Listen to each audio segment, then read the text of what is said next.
আসসালামু আলাইকুম। আমরা চলে এসেছি সোনারতরী কমিউনিটি সেন্টারে। এখানে আমার ননদের বিয়ের অনুষ্ঠান করা হচ্ছে। আমার ননদকে পার্লার থেকে সাজিয়ে এই যে আমরা সবাই নিয়ে যাচ্ছি ওকে সেন্টারের দিকে। সেন্টারে বউর আসন করা হয়েছে দোতলায়, বরেরও আসন করা হয়েছে দোতলায়। দুইজনের জন্য দুইটা আসন। পরবর্তীতে যখন একসাথে হবে তখন এক জায়গায় হয়তো দেখবি। আবার মহিলাদের জন্য খাওয়া দাওয়ার আলাদা ব্যবস্থা করা হয়েছে, পুরুষদের জন্য আলাদা ব্যবস্থা করা হয়েছে। এটার পরিবেশটা অনেক সুন্দর, গ্রাম্য পরিবেশে।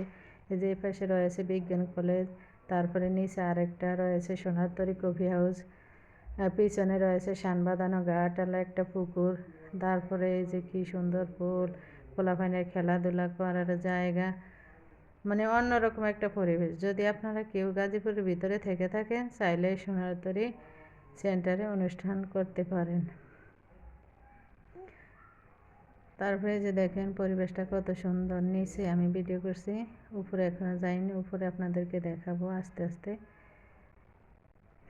এই দেখেন পোলাপানে খেলাধুলা করছে, ফুলের বাগান, গাছ, তারপরে অনেক জায়গা। এখানে ইচ্ছে করলে 2000-3000 মানুষেরও অনুষ্ঠান করা সম্ভব। অনেক জায়গা, অনেক সুন্দর, ভিতরে আরও সুন্দর। ভিতরে আপনাদেরকে যখন দেখাবো তখন দেখবেন। যাদের বাড়িতে জায়গা নেই অনুষ্ঠান করার, তারা চাইলে এখানে এসে অনুষ্ঠান করতে পারেন।